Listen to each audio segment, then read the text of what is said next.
Para 2026, Irán tendrá cerca de 93 millones de habitantes según datos oficiales. Es el segundo país más grande de Medio Oriente por población y territorio. Está en la intersección de Medio Oriente, el Cáucaso, Asia Central y Asia del Sur. La demografía y geografía de la actual República Islámica de Irán la convierten en un punto estratégico clave. Actualmente, este punto estratégico enfrenta presión interna constante por protestas prolongadas, cuyo último episodio, desde diciembre de 2025, se ha intensificado. Un sistema político controlado por el líder supremo, quien puede invalidar decisiones del presidente o del parlamento. Todo esto es vigilado por los guardianes de la Revolución Islámica fieles a su nombre. Además de dominar gran parte de la economía formal e informal, también negocian viviendas con los notables. Sin olvidar que Irán, incluso como república islámica, sigue siendo un imperio. Los persas son más del 50% de la población. También hay 20% de azerbaiyanos, 8-10% de kurdos y 6% de Lur, otro pueblo iraní, entre otros. Irán no es federación. Su sistema político es muy centralizado y tiene altos estándares. Los gobernadores provinciales son designados por el Ministerio del Interior y suelen decidir sobre asuntos estratégicos y delicados. También hay factores externos, la lucha contra Israel y Estados Unidos desde hace décadas, sanciones económicas implacables, y vecinos, así como minorías fronterizas que ponen a prueba la solidez de las bisagras. Eso es lo que vamos a ver hoy. Bienvenidos a Terabellum. En el flanco oeste coinciden tres retos: rivalidad con Turquía, cuestión kurda y recomposición de Irak. Turquía e Irán comparten una extensa frontera en el noroeste que divide dos esferas de influencia. Los kurdos son clave en esa zona. En Turquía representan entre el 15 y el 20% de la población y constituyen, por mucho, la minoría étnica más grande del país. En Irak hay una región autónoma reconocida y en Siria, la guerra civil permitió una entidad kurda de facto en el noreste. También están los kurdos de Irán, frecuentemente olvidados.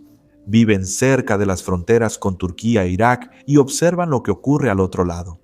Los conflictos entre el Estado iraní y los kurdos son menores que en otros países, al menos desde los años 80 y 90. Grupos como KDPI, Komala o PAK llevan a cabo una guerrilla esporádica, pero sin control duradero del territorio. Sin embargo, si hay un debilitamiento de la República Islámica de Irán, es casi seguro que varias facciones kurdas iraníes adopten una estrategia oportunista, especialmente con el apoyo israelí. Les envío el video sobre la relación Israel-Kurdos, abordando Siria.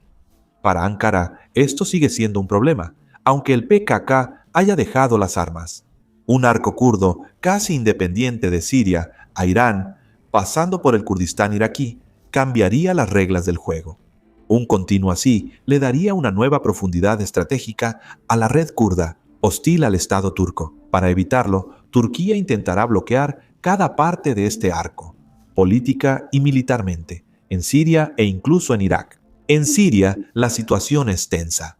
El ejército sirio tomó los territorios al oeste del Éufrates que controlaban las FDS kurdas. Estados Unidos suele involucrarse. El objetivo turco-sirio a largo plazo es acabar con la entidad kurda en Siria.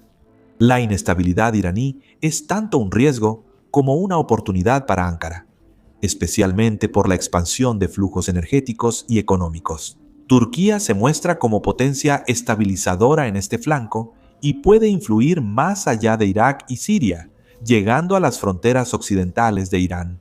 Una república islámica inmersa en crisis internas tendrá más problemas para enfrentar la proyección turca o controlar sus regiones kurdas.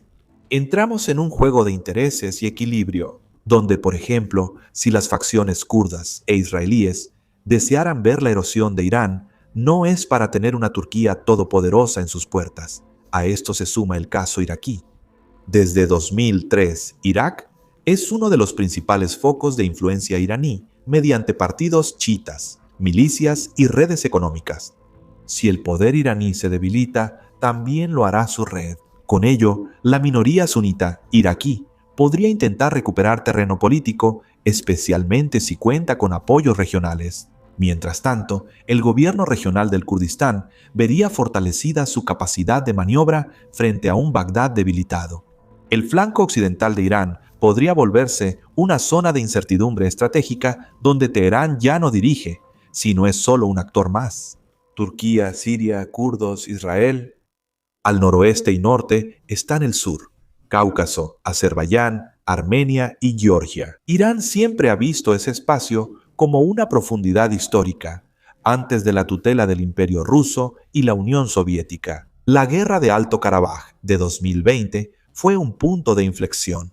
La victoria de Azerbaiyán, apoyada por Turquía, permitió a Ankara lograr un avance estratégicamente duradero en esta región, rompiendo siglos de marginalidad turca en el Cáucaso. Bakú se ha consolidado como potencia militar regional, combinando ingresos energéticos y modernización de sus fuerzas armadas. Para Irán, aliado histórico de Armenia, esta reconfiguración es negativa. Su aliado armenio está debilitado y Rusia, ocupada en la guerra en Ucrania, no puede ser garante del equilibrio en el Cáucaso. Alrededor de una cuarta parte de los habitantes de Irán son azeríes, concentrados en las provincias del noroeste junto a la frontera caucásica. Las estimaciones sitúan a los azeríes iraníes entre el 23 y 26% de la población, más de 20 millones de personas actualmente. Curiosamente, en Irán hay el doble de azeríes que en Azerbaiyán, y el nombre Azerbaiyán originalmente corresponde a una región iraní, no al país, en el Cáucaso, que tomó en 1918 durante su fundación. Pero, de nuevo, hay que matizar.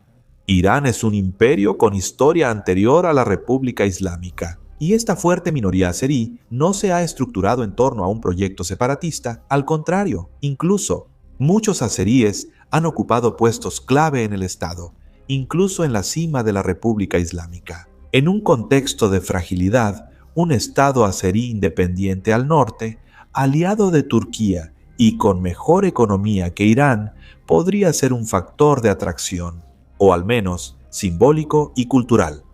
Pero para Bakú hay riesgo de llegada de refugiados azeríes y tensiones fronterizas si la situación empeora. En las provincias azeríes iraníes, y sobre todo, los azeríes iraníes no necesariamente apoyan al clan Aliyev que dirige el actual Azerbaiyán. Por otro lado, existe la oportunidad de influir más en el futuro de Irán mediante esta minoría azerí, ya sea fomentando la aparición de élites locales más favorables a Bakú o presentándose como una referencia identitaria alternativa a Teherán. Actualmente, la tendencia es prudente y busca marginar a Irán. Los proyectos de corredor que conectan directamente a Azerbaiyán continental con su enclave de Najicheván y luego con Turquía a través del sur de Armenia excluyen a Irán. Irán está fuera de las principales rutas del este, lo que fortalece la influencia turca, debilita a Irán internamente y lo rodea externamente. Pierde una de sus grandes ventajas históricas, ser paso obligado entre Asia Central, el Cáucaso, Medio Oriente y Europa. Por último, el flanco oriental suele comentarse menos aquí en Terra Bellum, quizá por ser de los más explosivos. Este flanco va de la frontera turcomana al mar Arábigo, pasando por Afganistán y Pakistán. Ahí encontramos una mezcla de fragilidad estatal, radicalismo sunita y fracturas identitarias. Les remito a nuestros videos dedicados al noreste. Turkmenistán comparte con Irán una frontera heredada del Tratado de Akal, que separa a este estado oficialmente neutral, pero autoritario de la República Islámica en crisis. En Irán, comunidades turcomanas sunitas residen en provincias como Golestán y Jorasán del norte. Cuando el poder es fuerte, estas zonas se mantienen controladas pese a su subdesarrollo, aunque pueden volverse corredores para el tráfico y redes islamistas, o para una economía informal que escaparía aún más al control fiscal de Teherán y los CGRI. Al sur, la frontera con Afganistán es una fractura abierta desde hace décadas, entre refugiados, tráfico de opio y enfrentamientos. El regreso de los talibanes en 2021 provocó que Kabul, opuesta doctrinalmente a la teocracia chiita iraní, cambiara de rumbo. Irán ha lidiado con este vecino incómodo, alternando cooperación en temas fronterizos y rivalidad ideológica y de seguridad. Un aumento de la crisis interna en Irán daría más libertad a los talibanes para probar los límites de Teherán. Por ejemplo, haciendo la vista gorda ante ciertas actividades de grupos hostiles a Irán o utilizando la carta migratoria como palanca de presión. Esto recuerda la situación de hace meses entre Afganistán y Pakistán.